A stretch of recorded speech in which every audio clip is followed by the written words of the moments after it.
Welcome to the talk. I will talk about digital management of pandemic disasters.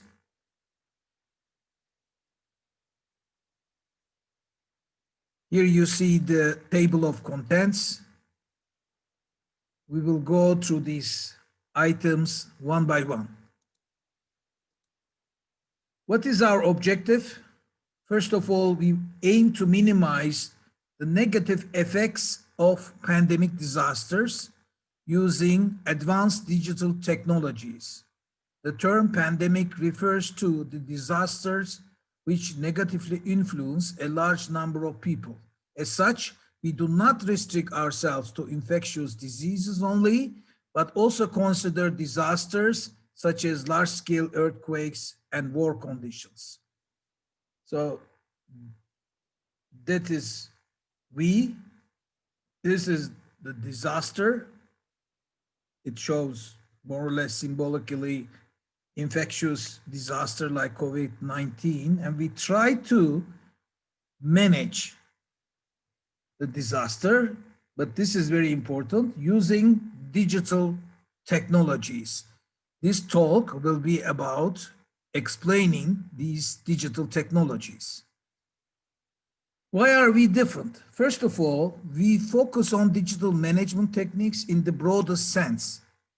Instead, most work in disaster management today mainly considers organizational management and governmental procedures. Naturally, the Alliance is interested in the digital infrastructures that can be utilized by such procedures as well. However, our focus is mainly on digital management techniques, but in the broadest sense. We do not target a specific application domain. In contrast, if you look around, you will see most commercial product development activities in disaster management today address a particular set of problems, such as statistical analysis of pandemic data, simulation of various scenarios, proximity tracking of persons, etc. Logically, we investigate the common ground of such applications in disaster management of today and the future. Most activities in disaster management are organized and managed by a company, institute, or NGO. Although we are supported by the top ATU, together with our partners, we form an independent group. To do so, we have formed national and international alliances. The national alliance members exchange ideas and knowledge among each other to participate in selected activities of digital management, digital pandemic disaster management. With the members of the International Alliance, we have submitted the joint research proposal within the context of Europe-Japan concert call. The proposal is under evaluation, but nevertheless, 8 partners among these international proposal have signed a protocol agreement for a collaboration. So whether the proposal is approved or not, we continue working together in this context. This is our national alliance. As I said, we exchange ideas. There are companies, there are universities, there are many of these companies are quite big, large companies, have more than 1,000 engineers in their service. Some of them are very international. We really work together, and actually we meet almost every week to exchange ideas and to guide our activities. The International Alliance is listed here. You see there are 2 universities from Japan, and all others are from Europe. So these people have complementary expertise and background.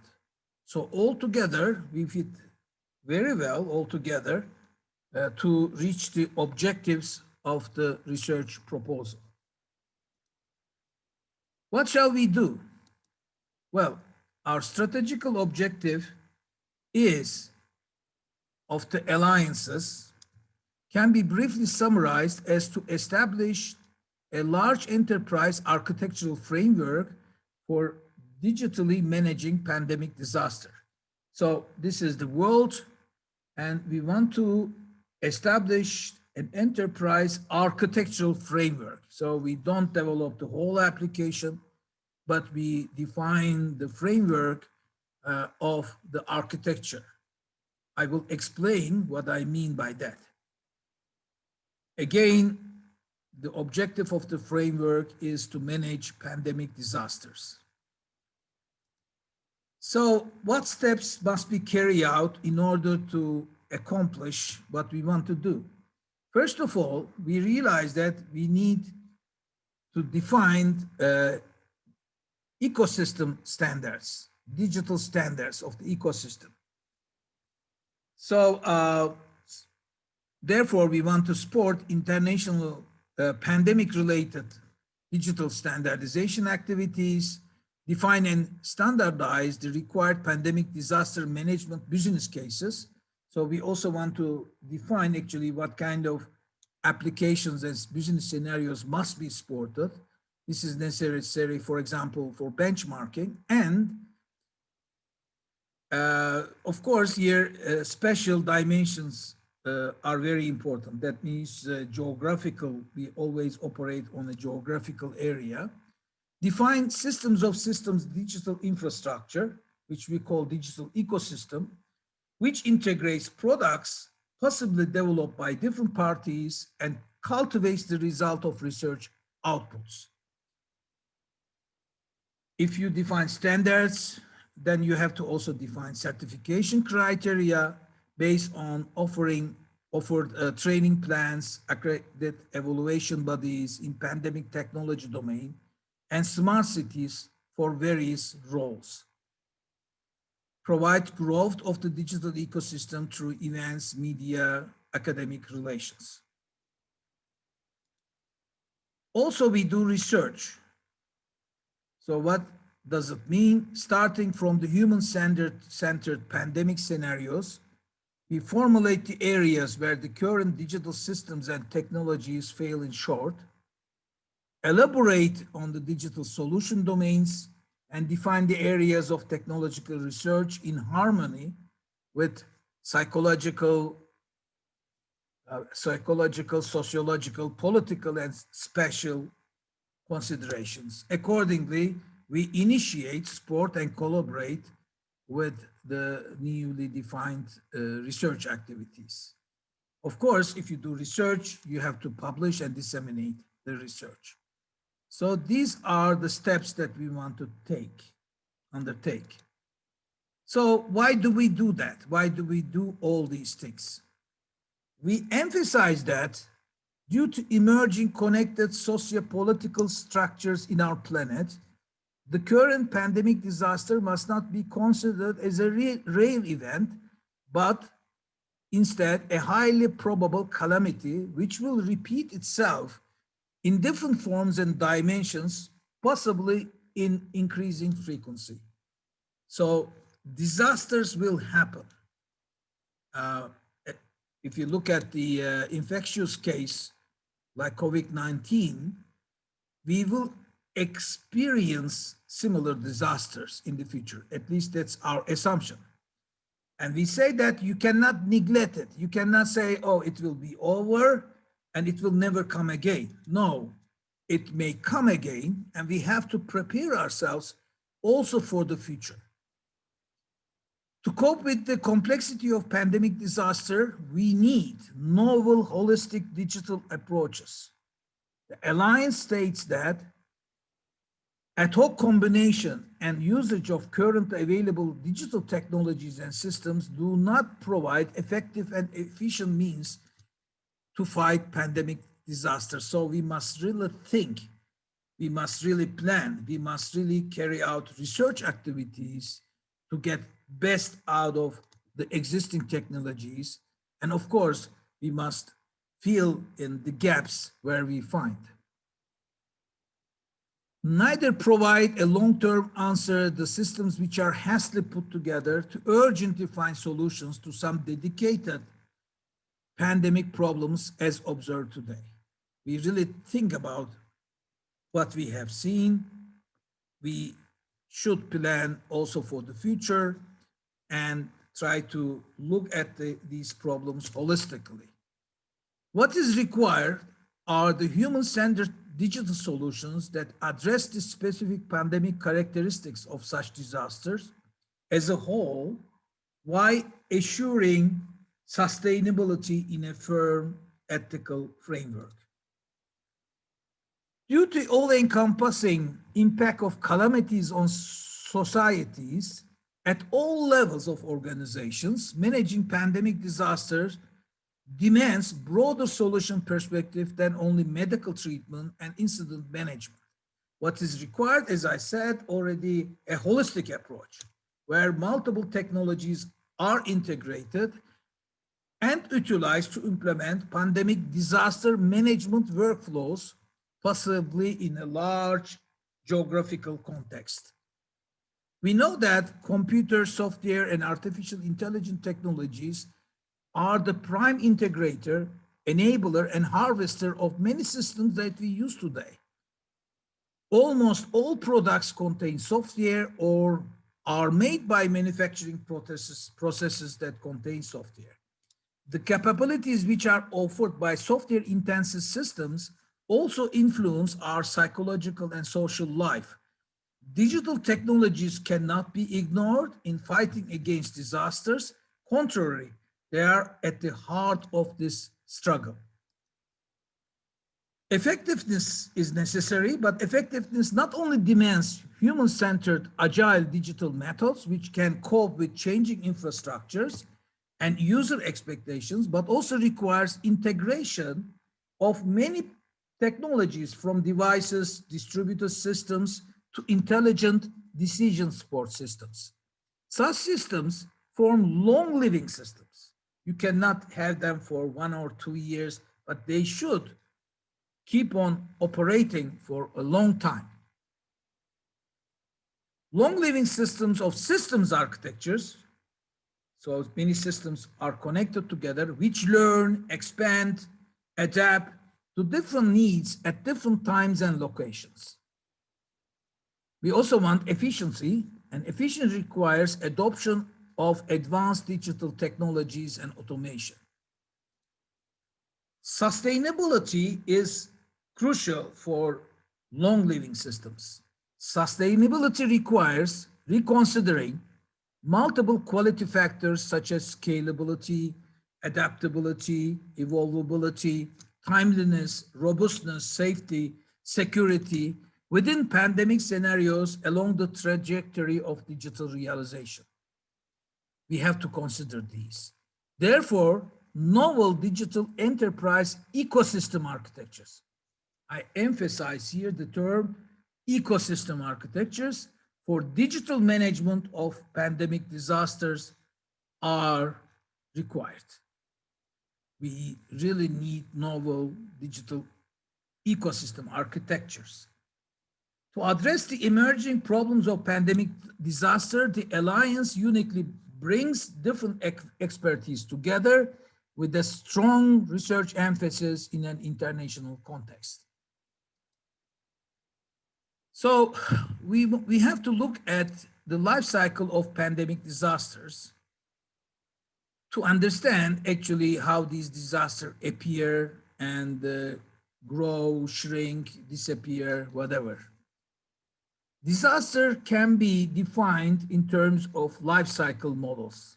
For example, for epidemic case, you may consider these life cycle phases, like it emerges, it rises, it spreads, it accelerates very fast manner. It may turn into a linear growth, it may decrease, it may come again. Of course, we have also normalization phases, and it may disappear. So all these phases, in fact, may have different requirements. For example, if you select normalization, phase 1, then we have all kind of stakeholders which must be supported in this space. For example, I just called it public health manager. And public health manager may demand a number of scenarios, and these scenarios may help the public health manager to manage actually the disaster for the normalization phase. Of course, for other phases, we must define also what kind of stakeholders we need and what kind of control scenarios or management scenarios are necessary for each stakeholder, for each phase. When we just look at very simple examples, like epidemic life cycle for the public health manager, for example, when the disaster is not really significant, it is necessary to keep on analyzing non-significant situation over the region where this public health manager is. When it's emerging, of course, we have to start already taking measures. Rising, probably we have to take measures which are harder.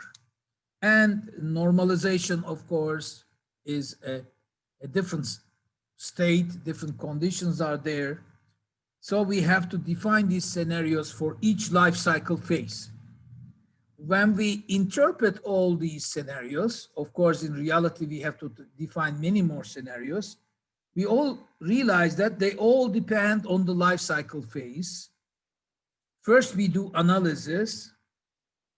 You can do it in various ways, for example, by collecting data, monitoring simple events or complex events. And then you decide, you analyze, and then you decide and you take measures.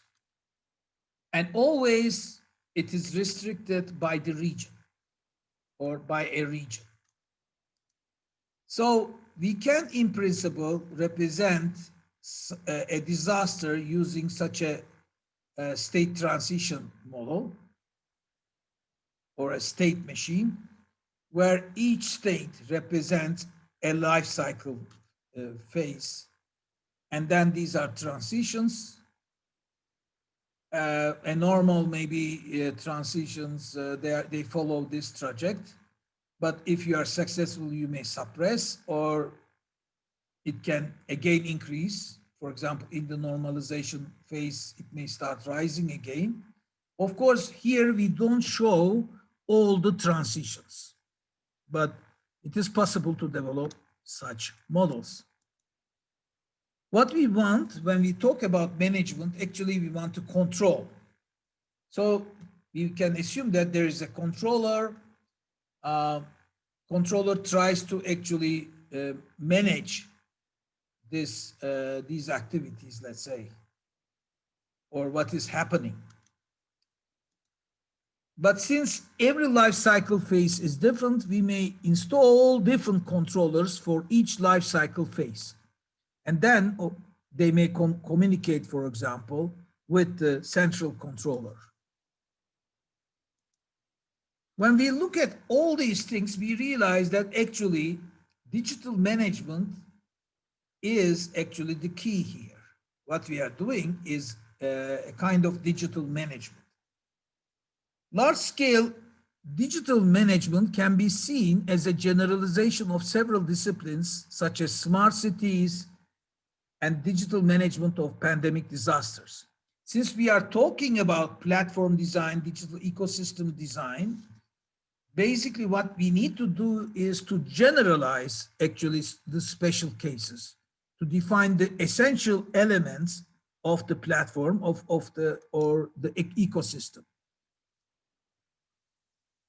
When we look from that perspective, we realize that designing an ecosystem of pandemic disaster management is largely design of a digital management system. Also, design of an ecosystem for smart cities is largely design of a digital management system.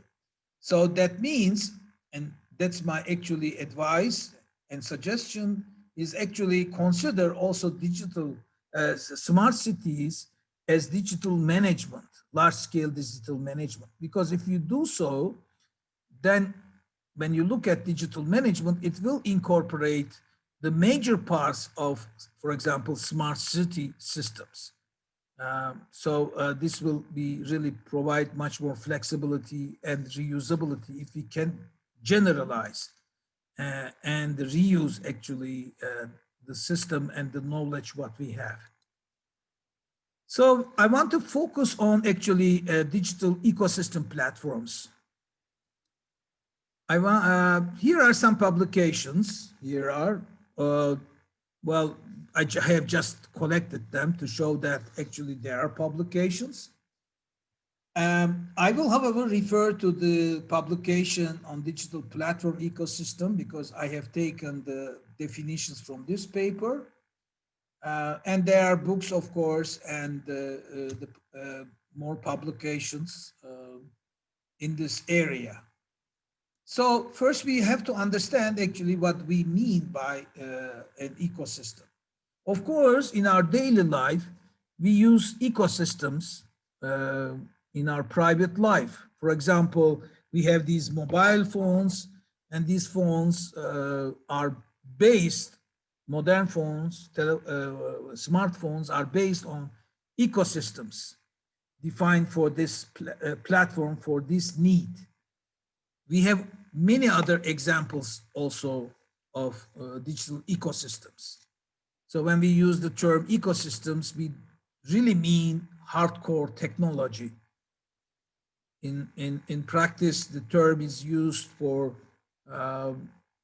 all kinds of things, not necessarily technical things. But however, when we talk about digital ecosystem platforms, we really refer to existing hardcore software, hardware technology. So what is then a digital ecosystem? According to Hein et al., digital ecosystem platforms combine and deploy technologies. This is also exactly what we want, many different technologies in our case, in new ways to incubate and coordinate supply and demand. So in the end, there is a supply, there is a demand, like we see here.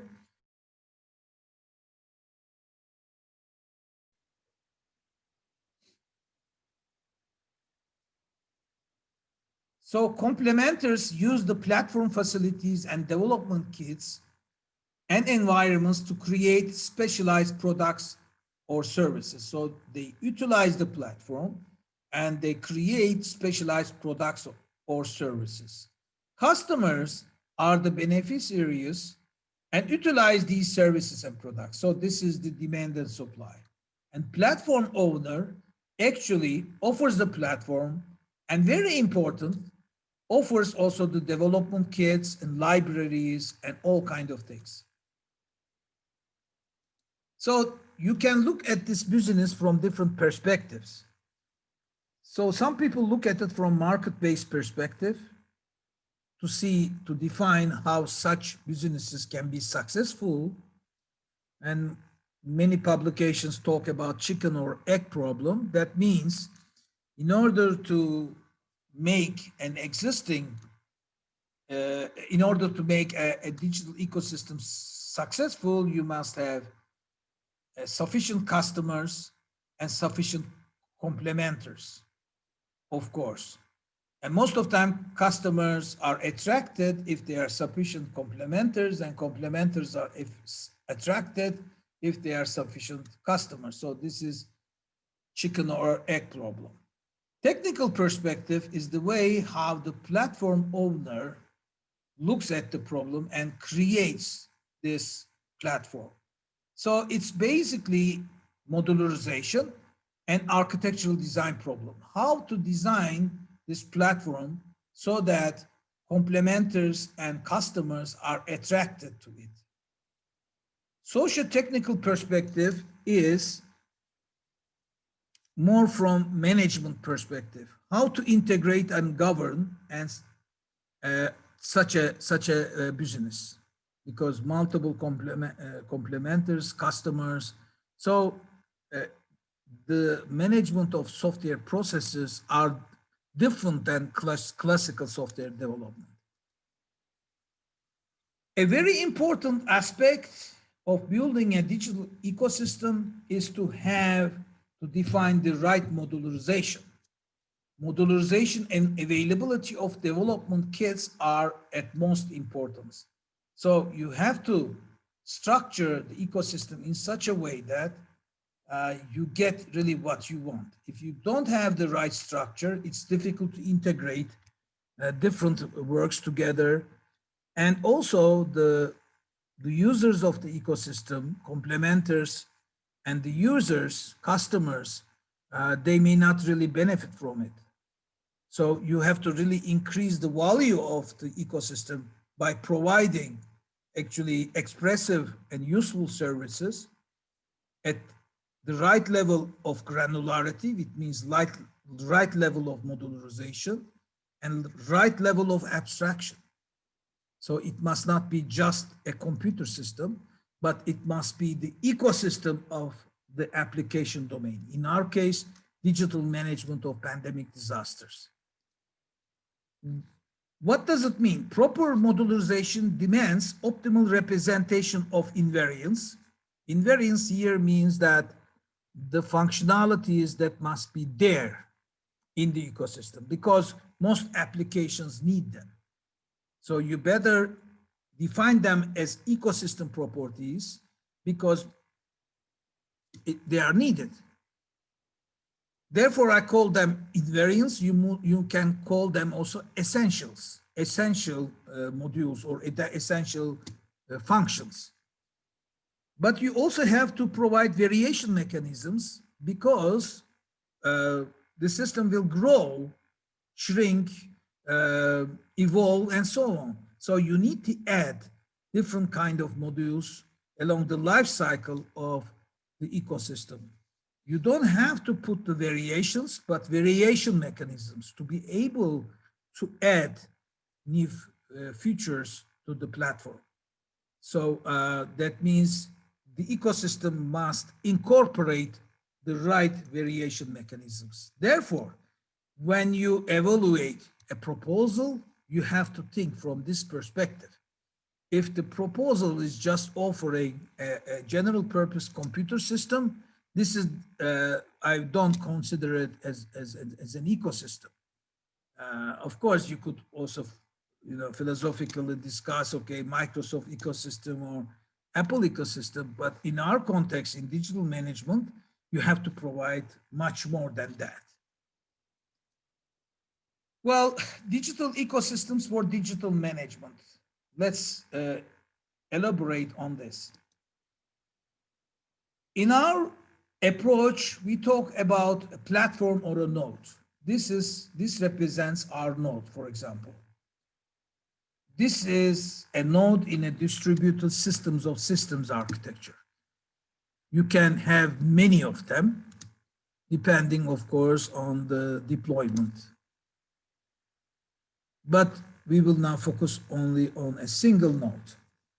The node must have generic platform features where you can, for example, install applications dedicated to that platform. And for example, you can use the user interfaces and so forth. It also has to have systems of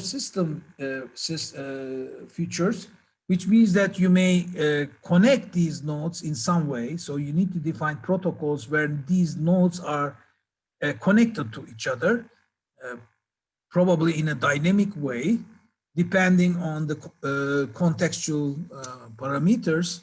You may throw, for example, in a distributed large-scale area, many of them, and they should collaborate together, connect together. So we need actually default or predefined protocols, at least to start connecting. We need also to interface such a node or provide built-in mechanisms for geographical information system access or usage, because control is always defined within a region. Then we have all kind of control related features. For example, you have to gather data and process them. I put here apps, which I mean, possibly you could define them also applications. However, it is economical to integrate the features of apps, so commonly used features of apps, into the platform so that application developers use these features so they don't have to define them again and again. Nevertheless, we always need data processing, we always need analysis, and we always need to decide based on this analysis, take controlling actions, and many other applications you can think of. So these are the generic, actually, features of digital ecosystem for digital management, because this is about management and control. So you see here a feedback control system. What we want to do is actually we want to control a system. This is the system being controlled. In our case, of course, we want to control pandemic disaster in some way. And we are interested in certain properties. So here we model the properties. And in order to actually make this model, apply this model, we need to gather data from sensors. And then we compare with the reference model and see if things are going well or not.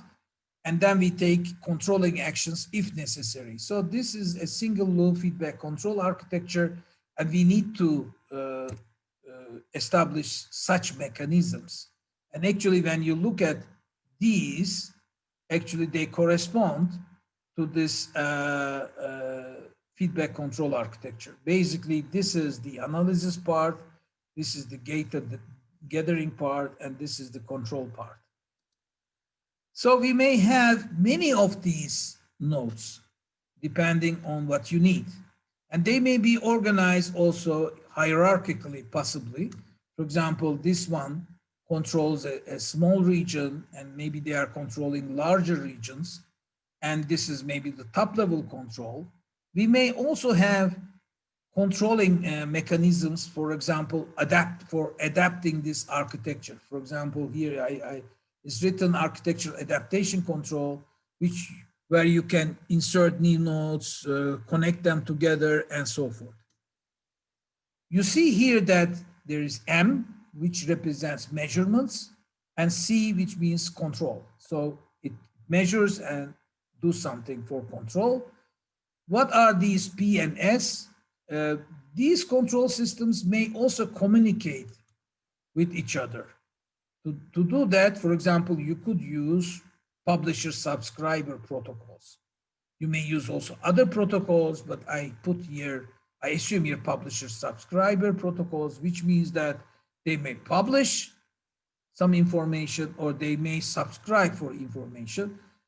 And by this way, actually, they can work together, for example. This is called hierarchical control enterprise ecosystems of systems architecture. Well, if we focus now on the nodes, we need some built-in functionality so that the node operates as an ecosystem. One of such a functionality is, for example, user interface.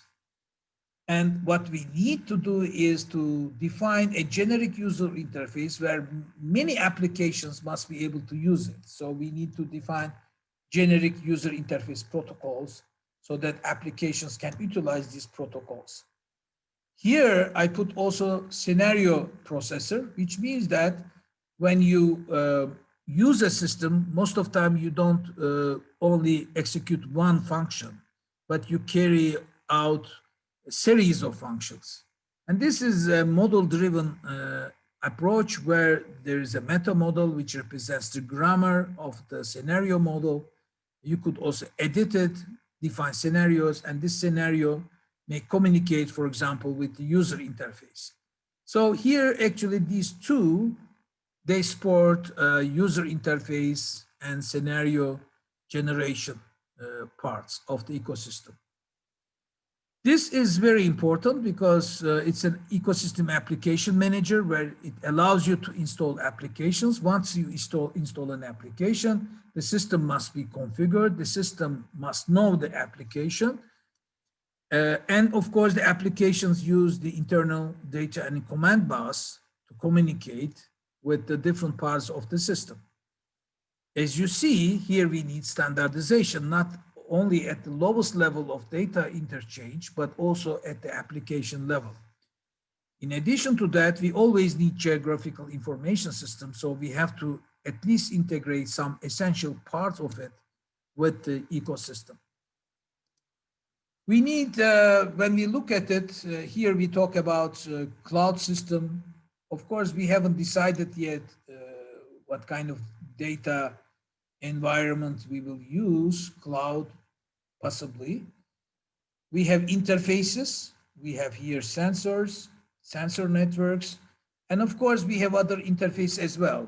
So we have to define systems of system interface, control interface, intercommunication interface, and such. So also we need other modules. So what are these modules? For example, we need analysis modules. So here we have statistical analysis system. For example, you analyze and collect data and carry out statistical prediction operations or simulation operations. And here, for example, you carry out logical analysis where you collect events, and you can also carry out complex event processing. That means you reason about multiple events using a certain logical formula, let's say. And you could also do, of course, state-based analysis, which means that you don't look at only at the current events, but you look at their history. And this is more pattern recognition system. So all these actually, known technologies, we could integrate here what is existing and, of course, enhance them where needed. So these, when they collect data, they analyze and they publish, and we need also special decision support system, which these systems most of the time are based on ontologies or logical formulas. What they try to do is that once they get output models of these analysis systems, and they have the output of these are the input of the decision support system, and decision support system must decide on something. So they have so-called output models or conclusion models, and they try to find a logical relation between the input and output. Based on that, they can decide, okay? So one of the things that they can do is actually, so it is here, they can, for example, activate the protection system. So protection system is a known concept in the literature. It consists of series of activities. It can be based on, of course, intelligent agent-based workflow, for example, and carries out activities like analysis, delay. You delay it, you isolate the threat, and then you track, you make cure, and relax.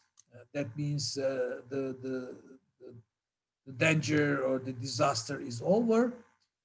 And you may not automate all these. Some of them can be recommender systems, and some of them, of course, can be automated. In our case, for example, we want to focus on proximity detection and so forth as an integral part of a protection system. So here we see the protection system. So a decision support system may decide to activate the protection system, or you may use, of course, different policies to do so.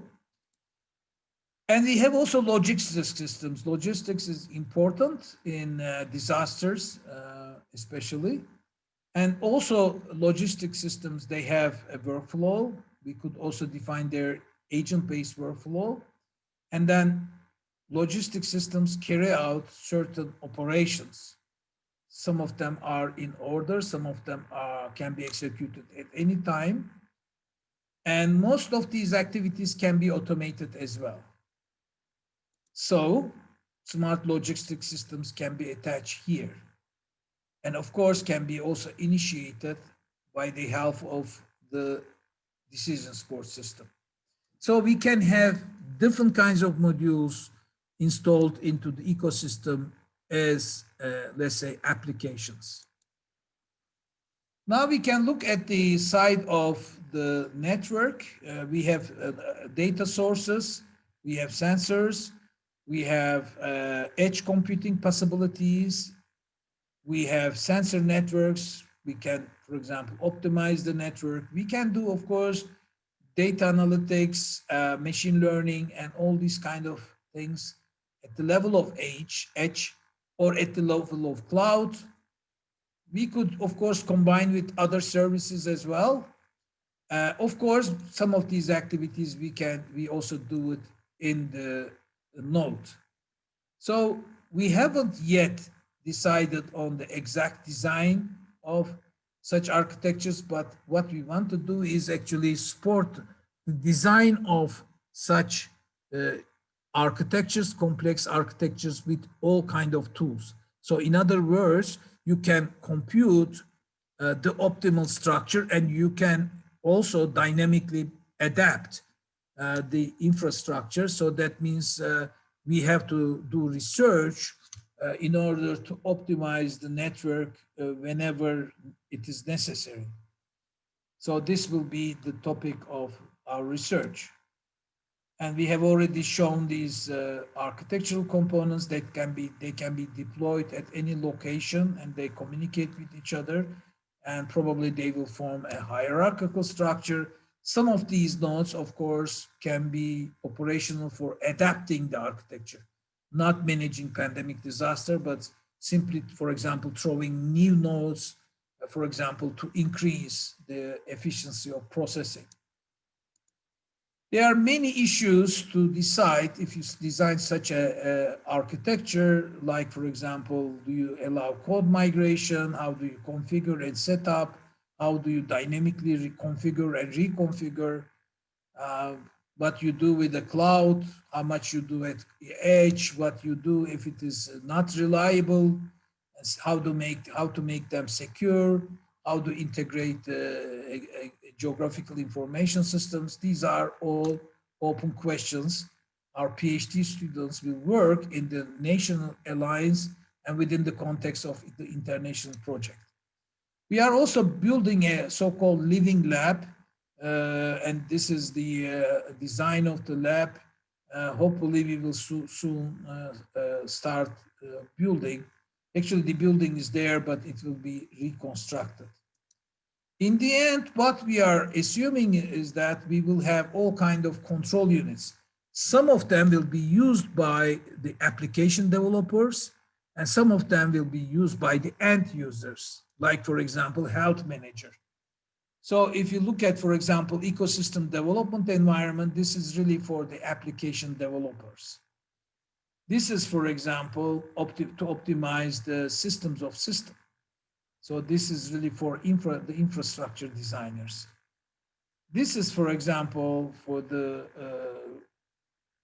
companies or people developing analysis applications. So that means some of the statistical analysis packages you can integrate, and so forth and so forth. So you can think of a large set of tools. So we always want to do is that we always want to consider all these things within the digital ecosystem context.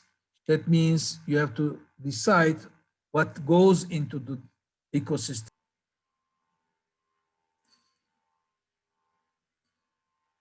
Hello, I will now answer some of the questions that I have received. The question I received, one question, do you have a fork layer for communication with trust, measurement, verification? As I said in the talk, we haven't yet worked out this detail. We will work on this with the PhD students and the postdocs we will have. So all these technical details are not set yet. So the question is, how is this research financed, for how long? This research is financed by the Turkish Research Organization for 3 years, and also the University of TOBB University, which this organization, this research lab will be established. So it is till the year 2023.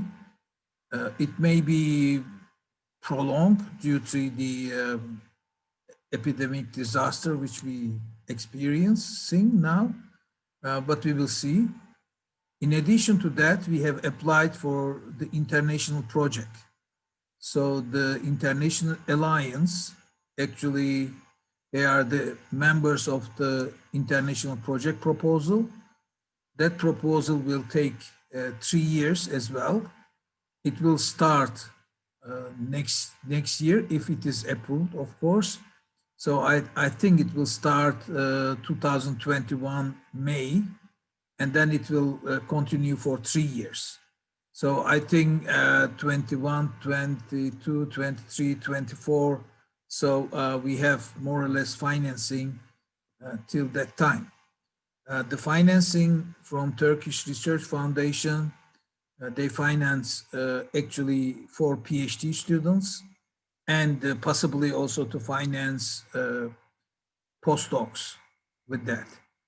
The university here also provides some financing because they see this as a very strategical project. So they also finance considerably.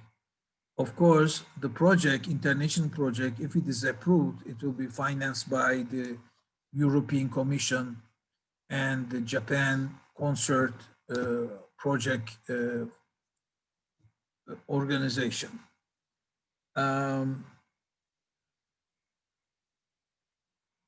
Are these existing systems? No, we will be adopting many existing technologies.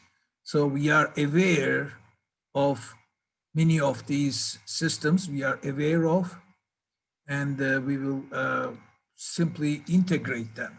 We will put them together, integrate them within the framework. Of course, we are not a company, so we only do proof of concept implementations.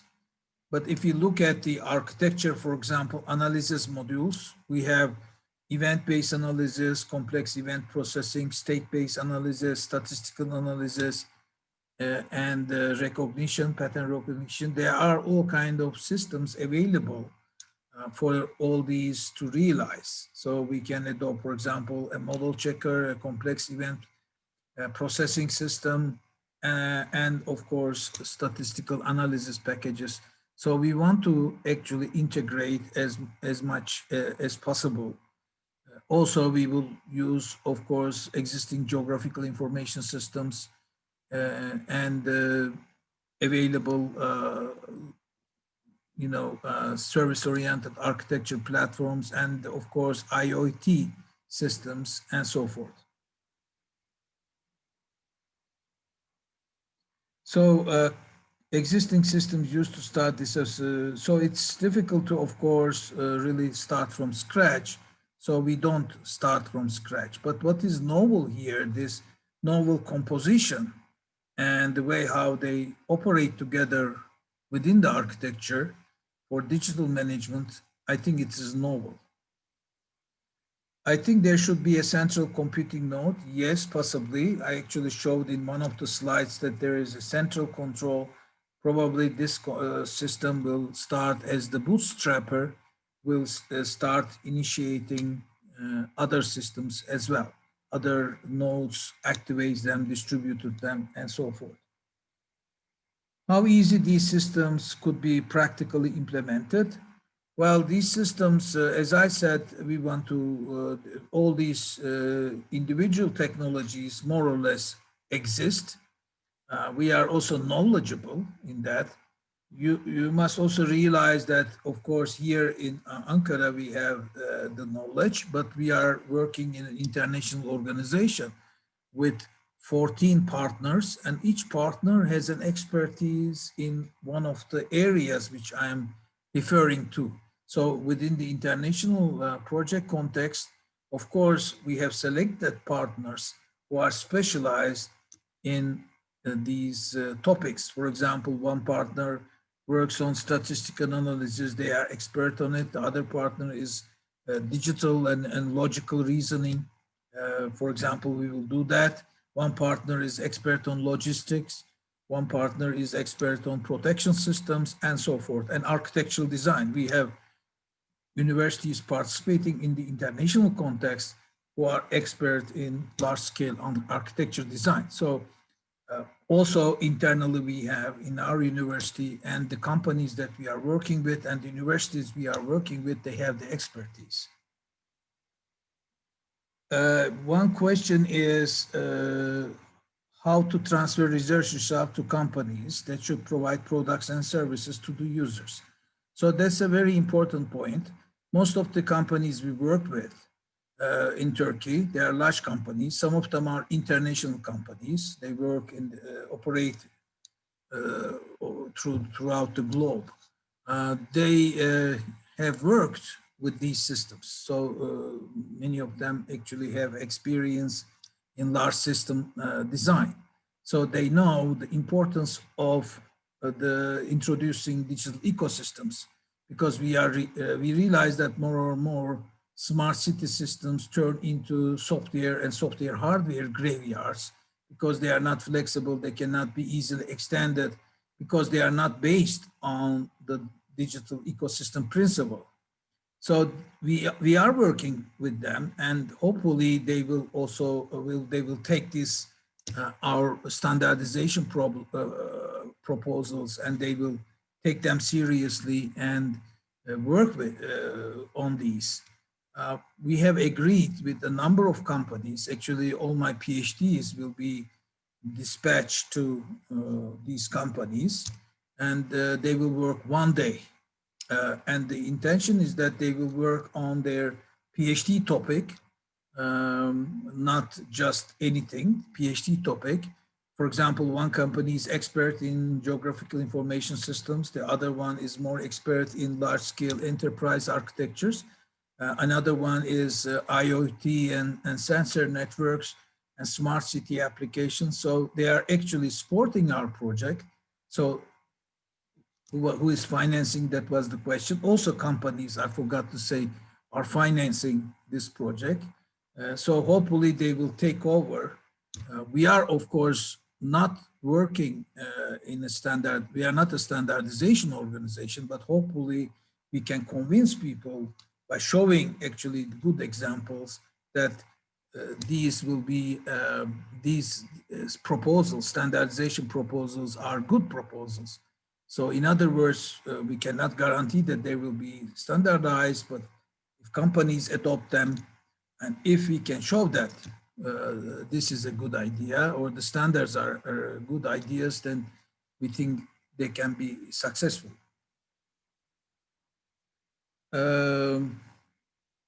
Yes. So another question is, let me see. Of course, it's important to focus on software systems, but the processes in organizations, institutes, and so forth, they are also important. Yes, that's true. There are all kinds of issues, even from software perspective, developing and supporting such an ecosystem digital platform requires different kind of software engineering methods and practices. But of course, we have to start from something. Eventually, when we become successful and more parties are involved, then of course, all these organizational work, which means that organizations should adopt these techniques and apply them in their organization. I think this would be when we can finance. These are the questions that we will address. Also, I have another project with a company which develops financial systems. There we are, of course, very much concerned with adoption of ecosystems. That's the topic of the project, ecosystems for certain financial domains. developing ecosystem for certain financial domains. There, of course, the question is how to let company adopt these techniques. Okay, I talk about financing. So, do we work with European universities and countries? Yes. Of course, these international project and the protocols agreement, what we had companies, I gave the list actually in the slides. We work with many European countries. Basically, only 2 universities are from Japan, and the others are European countries, including Turkey is considered in this context as a European country.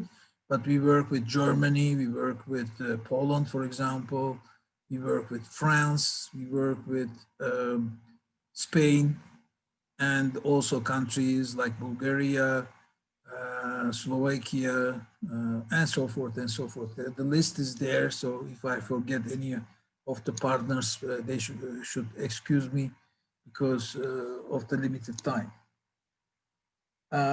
So there, hopefully, another stream of money is coming.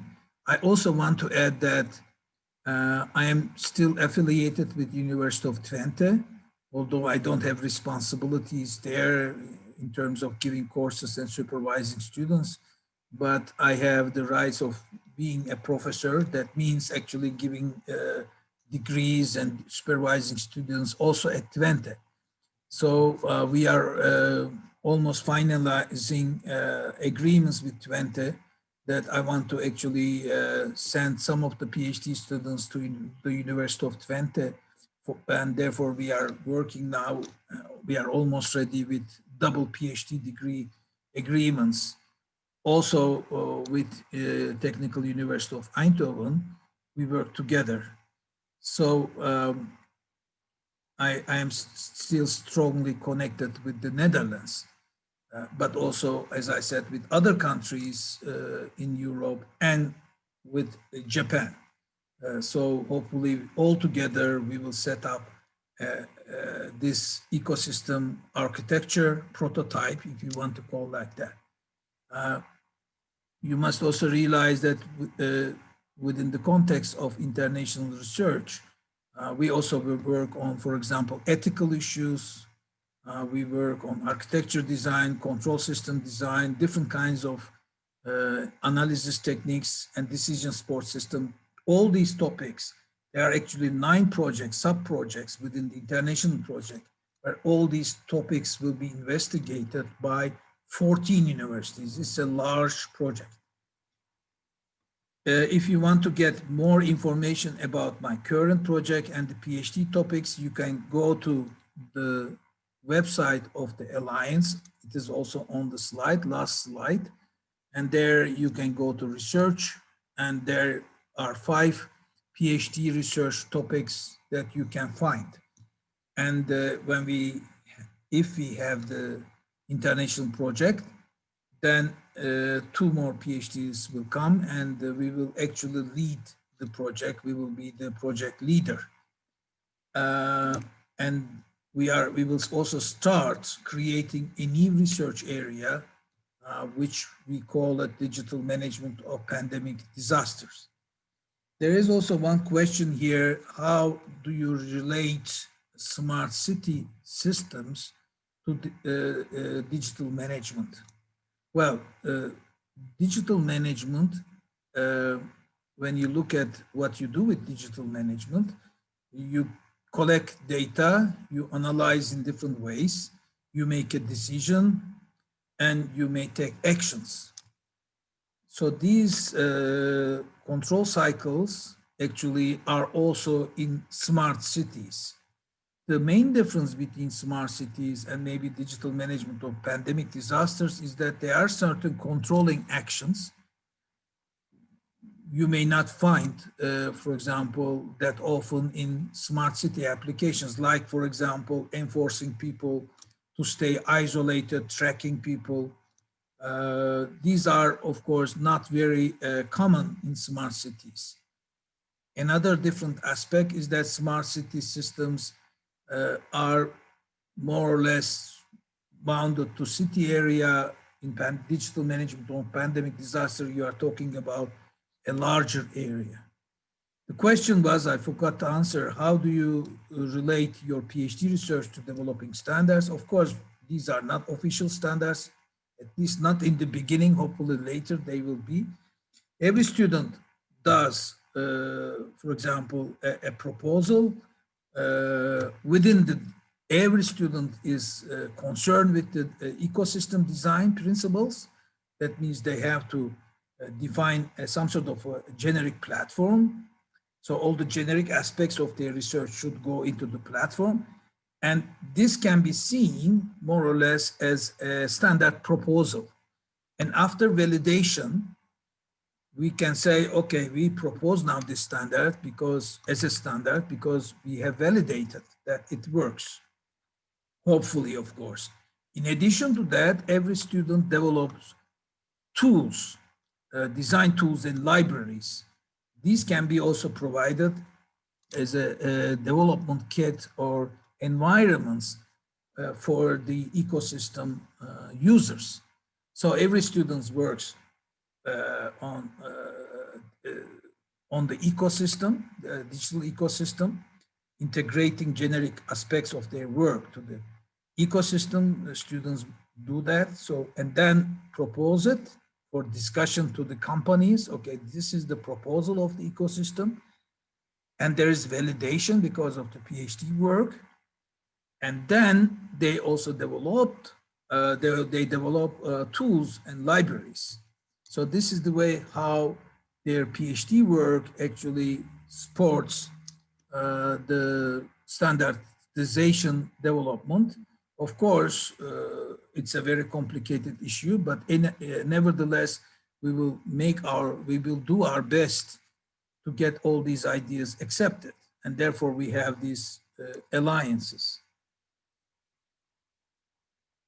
So such digital management systems, don't they exist? To the best of our knowledge, such digital ecosystems do not exist in this way, in this form. So where all these large-scale enterprise digital ecosystem suitable for digital management and especially tailored for the digital pandemic disaster management, we haven't seen them yet. Of course, many of the sub-technologies, they do exist. So, but the novel combination of all these techniques within the ecosystem design context, I think it's new.